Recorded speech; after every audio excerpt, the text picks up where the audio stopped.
What's up, you guys? Steven here for Off the Shelf Movie Night to talk to you about physical media, about Blu-rays, 4Ks, and what we like to buy and own our movies and TV shows. If you're a collector, you want to be a collector, or you just want to talk about movies and TV also, hit that subscribe button, hit that notification bell, and join the conversation. If you like what you see, a like is always appreciated. If you want to, be a part of this sort of up to the moment conversation, the small snippets of video, that kind of thing, follow my TikTok. I post every single day on TikTok. I try to post 2 or 3 times a week. Here on YouTube, it's really random. Sometimes more, sometimes less. I've posted every day. I do a lot of lives here also.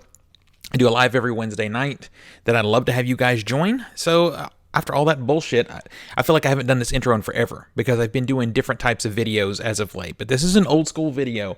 This is something I haven't done in a good hot minute. It's a pickup video. So Kino Lorber had a sale. They have a sale every year in the spring, and I did participate. I was going to participate much more aggressively, but it just so happened that the sale fell at the same time I was going on a cruise. I have a lot of thoughts about that cruise, by the way, and if you want to see my thoughts on it, then you should probably follow TikTok, because I posted a lot of videos about it. But anyway, so I was going on the cruise. I couldn't spend a bunch of money on movies, but I had to get a few. I had to get a few because, I had to get a few. So they finally arrived. So let's see what we got from Kino Lorber. All right. I'm turning the box tactically so as not to show the address. This is actually a good shipping box. I'll reserve this. And there they are, looking beautiful. All right. So first up, we're going to talk about... let's see. I didn't bring anything. I'm so prepared, you guys. I didn't bring anything over here to open this. I'm out of practice because we haven't done a video like this in a while. But first up on the list that I got is Death Wish. Death Wish, the classic Charles Bronson film. This has been out for a while from Kino Lorber. This is a new 4K presentation, and I was afraid that I wouldn't get the slipcover. To be honest, I was afraid, and I'm very happy to see that I, in fact, did get the slipcover. This movie stars Charles Bronson. I'm assuming you guys are at least familiar with it. I'm looking at my notes here because currently my internet is down, so it's going to be a minute as I record this before I can post it. Hope Lang is also in it, and Vincent Gardenia. A name you will recognize, but I really wanted to see who directed it because for some reason I was blocking it out, and it's Michael Winner directed it. I kind of got on this Charles Bronson kick because I love Charles Bronson because his sort of action movies are like the everyman, because he really just looks like a regular dude. He's not like, a model. He doesn't have the model look. He's also not like super muscle bound, and he's not intimidating at all. He's just like a regular guy. So the fact that Charles Bronson, especially in Death Wish, is pushed to the edge and has to go out and become a badass in his own way. In the film, he even plays an architect. So let me just highlight it real quick if you guys don't know the movie. It's 76, 78, I think, maybe 78. Charles Bronson is an architect living in New York City with his family. His wife is killed by street gang. The police don't seem to be able to find or arrest the people who did it, so he goes out at night in full vigilante mode and takes his revenge. This movie is interesting because it does have a lot of commentary, because in the late 70s, crime in New York City was rampant. There are a number of movies that speak to that. Even Taxi Driver, different things, all have something to say about the crime in New York City at that point in time. And this one absolutely does too. It's very grindhouse. This is definitely a grindhouse movie. It is, and it's not beautifully shot, I'll say that. It's very gritty, very ground poundery kind of story, which works great for Bronson because he is that kind of guy.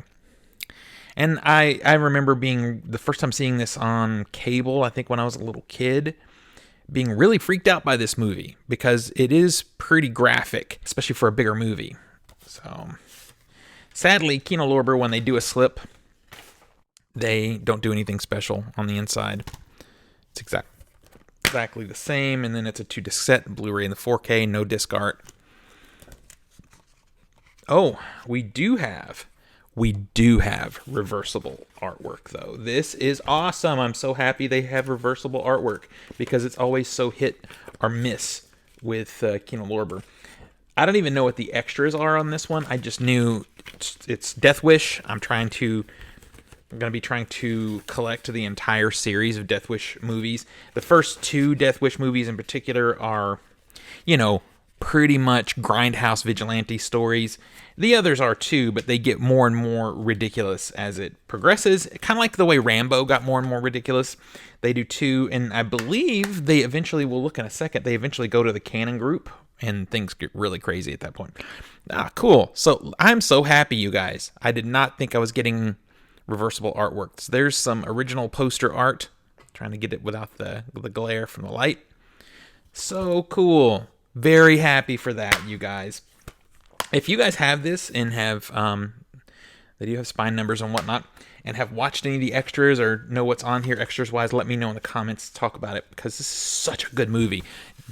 Don't look at the Bruce Willis one. I love Eli Roth. I really want to win for him, but his directorial approach to the Death Wish story did not work. The only thing that worked about that is it had AC/DC in the soundtrack, which I always support. So there's that. It's been out for a while, and it's been one of those movies that I know I want to get at some point, but I just wasn't in a huge rush for it. I just, in the back of my mind kept hoping that they didn't run out of slipcovers, because they do that. But what forced me to jump in during the sale and get it was I was also closely following Death Wish 2 on 4K over on Vinegar Syndrome, and I saw that this limited edition with the slip was about to sell out, so I bought it. And I thought, shit, I've got Death Wish 2 on 4K with the slip, and there's the original artwork there for that, which is really cool. Then I need to go ahead and try and get Death Wish from Kino Lorber before they run out of slips, because they do, and they usually are pretty good about telling you if there's a slip still available. They'll either change the image or they'll note it. I noticed in Spaceballs and I think Silence of the Lambs, if you look at the 4Ks on the Kino Lorber website, they still have the original picture, but it says in the description, no slipcover. So cool. I have both of these with slips now. Now, one of them is a much better slip. And then also currently in the collection, I have Death Wish 4 here. I think this is a Shout Factory or Scream Factory release. Also, this is it says 20th Century Fox. Okay. But I'll keep this until I get a better option. There's a series of these. I think number 3 is also in a very similar package. I'll grab that one too. And just have them until we get something better. I don't know that we'll ever get anything better on these ones, to be honest. This is probably what we're going to get.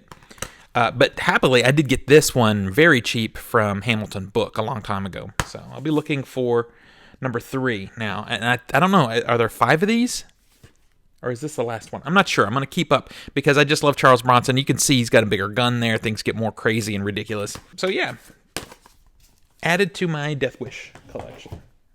And the only other pickup that I got from Kino Lorber, and I was getting Death Wish, and the thing is Kino Lorber charges you, they have no, well, I think they do have an option for free shipping, but it's expensive, like $7,500, something like that. And I was only buying that title was the one I had to have. So in order to make the discount reasonable with the inclusion of the shipping, I had to get at least one more title. So I grabbed something else that I've been really interested in getting for a long time. This is Out of Sight from Steven Soderbergh. This stars George Clooney and Jennifer Lopez. I love Out of Sight. It's such a good movie. And I haven't seen it in many years, so I'm excited to revisit it. I love Steven Soderbergh. Let me just tell you who else is in here. So here's what's interesting about this. It's directed by Steven Soderbergh, based on a story from Elmore Leonard. It stars George Clooney, Jennifer Lopez, and Ving Rhames. There's somebody else in here that's recognizable. Is it? Steve Zahn is in here, but that's not who I'm thinking of. Let's see. Who is it? There was someone else. Was it Stacy Keach? Luis Guzman is in it, who you know for sure. Well, okay. So if I'm right about that, let me know. I don't see it on the IMDb page. So this is a movie from 1998. And I stand by what I have said for years, that this is Jennifer Lopez's best movie in her career, period. She and Clooney have really great chemistry. Basically, it's the story of a thief who escapes prison and ends up taking an FBI agent, Jennifer Lopez, kidnapping her. And they end up having a connection, shall we say. So it's romance, it's a little bit film noir. It's not an action movie, so don't be looking for that. It's heavy on the drama, but it's so well done. And it has this beautiful Steven Soderbergh type of camera work and editing. If you know Soderbergh at all, and if you don't, you should. So Steven Soderbergh is really one of my favorites. And it's not just, I actually don't like the Magic Mike films. I think those must have been for a paycheck or something. But he's done a lot of really cool, interesting stuff. So let me get this open. So yeah, he's done a lot of really cool stuff. Even his failures are interesting. He did the Girlfriend Experience, and that stars a porn actress, I believe. So all right, we got this out. So here's the cover. It's beautiful artwork. Got a slip from them. Will we get reversible artwork on this one? I doubt it, but we're going to look. Again, don't know anything about the extras. I just know this is Steven Soderbergh. It's shot on film. It'll look beautiful in 4K, and it's such a good movie. So let's dig into it. And again, on the inside, we get the same artwork there. So let's see. And as per usual, no discard. They just do this KL thing. No reversible artwork on this one. So this one was not given as good a treatment as Death Wish was. But I don't know. I can't remember. I'd have to look it up. If I was the type that would prepare for these unboxings, I would have looked it up. But this could be some riff on the original art. Honestly, that does look like original artwork to me. So, but they could have done something new. That'd have been cool. Anyway, those are my pickups. I would love to hear what you guys picked up for the Kino Lorber sale. I'll tell you now, as I'm recording this, we're coming up on the Vinegar Syndrome sale, and that's part of the reason also, outside of the trip that I was taking, that I didn't drop a lot of money on Kino, because there are some limited editions that I want from Vinegar Syndrome that I know are going to go out of print. These are not going anywhere. The worst that would have happened is I would have lost the slips. And that's how I feel about all the Kino releases. The worst thing that's going to happen is I'm going to lose the slips. They're not going out of print, but there's some things from Vinegar Syndrome that are going out. So I want to put some money into that sale. I'll do another video, possibly a live stream on the Vinegar Syndrome halfway to Black Friday sale that's coming up. Anyway, there's my pickups. What did you guys get from Kino Lorber? Let me know in the comments, and let's talk about these movies. Until next we meet, pull something cool off the shelf, share it with your friends and family, and remind them why physical media is the best way to watch films and TV at home. I'll see you guys on the next one.